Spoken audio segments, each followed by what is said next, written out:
Everybody is unique. However, there have been many attempts to categorize people's personalities. One of the most common methods divides people into two types, introverts and extroverts.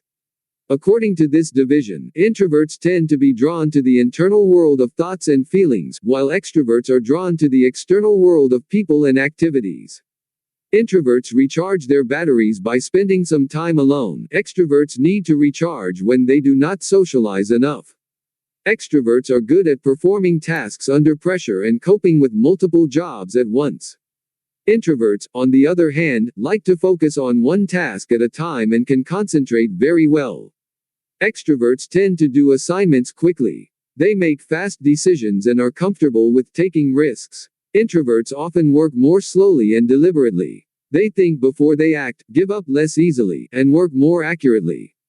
Based on all this information, you might think that introverts and extroverts do not get along. However, they actually work well together because their personalities complement each other. Sometimes they can even accomplish great things when they collaborate. Let's take a look at some famous examples. Case 1. Working together for civil rights on December 1, 1955, in the American city of Montgomery, Alabama, a black woman named Rosa Parks got on a bus. At that time in Montgomery, buses were divided into two zones, one for black people and the other for white people. She took a seat in the black zone and watched quietly as more and more passengers got on the bus. Soon, all the seats in the white zone were taken. Then the driver ordered her to give her seat to a white passenger. Rosa Parks was a shy, mild-mannered introvert. She avoided standing out in public or drawing attention to herself. However, she had the courage to resist injustice, so she answered calmly with a single word, no. The furious driver called the police, and she was arrested. Parks's calm response to the situation impressed many people. Soon after, her quiet resistance came together with the inspirational speechmaking of Martin Luther King Jr. When 5,000 people assembled at a rally to support Parks's act of courage, King made a speech to the crowd. He was an extrovert, assertive, sociable, and good at motivating people. There comes a time when people get tired of being trampled, he told them. There comes a time when people get tired of being pushed out of the sunlight.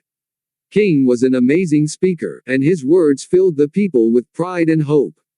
He then praised Parks's bravery and hugged her. She stood silently. Her mere presence was enough to strengthen the crowd. Rosa Parks's act and Martin Luther King Jr.'s speech inspired Montgomery's black community to boycott the buses, a crucial turning point in the struggle for civil rights.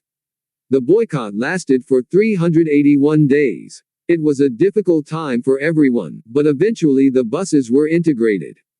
Think about how the partnership of these two people accomplished this. A powerful speaker refusing to give up his seat on a bus would not have had the same effect. Similarly, Rosa Parks could not have excited the crowd at the rally with her words. When their introverted and extroverted traits were combined, however, his charisma attracted attention to her quiet bravery. In the end, this partnership had a huge impact on society. On June 29, 1975, Steve Wozniak tapped a few keys on his keyboard, and letters appeared on a screen. He had just created a personal computer that allowed people to type on a keyboard and see the results on a monitor simultaneously. At the sight of the brilliant device, Steve Jobs suggested to Wozniak that they start a business. Wozniak was a great inventor. When he partnered with Jobs, however, he was able to do much more. In fact, the two men formed one of the most famous partnerships of the digital era. Wozniak would come up with a clever engineering idea, and Jobs would find a way to polish, package, and sell it. The two men had opposite personalities. Wozniak hated small talk and often worked alone. It was these features of his introverted personality that enabled him to focus on inventing things. Jobs, on the other hand, had outstanding social skills. According to Wozniak, he was good at communicating with people. Wozniak was a shy inventor, whereas Jobs was a daring entrepreneur, but they were alike in that neither was afraid to face challenges that seemed impossible. So which personality type is better? Obviously, the answer is neither. The world needs both introverts and extroverts, and they often make a terrific team. We simply need to respect different personalities as well as our own. Then, when we have a chance to work together, we might be able to do great things.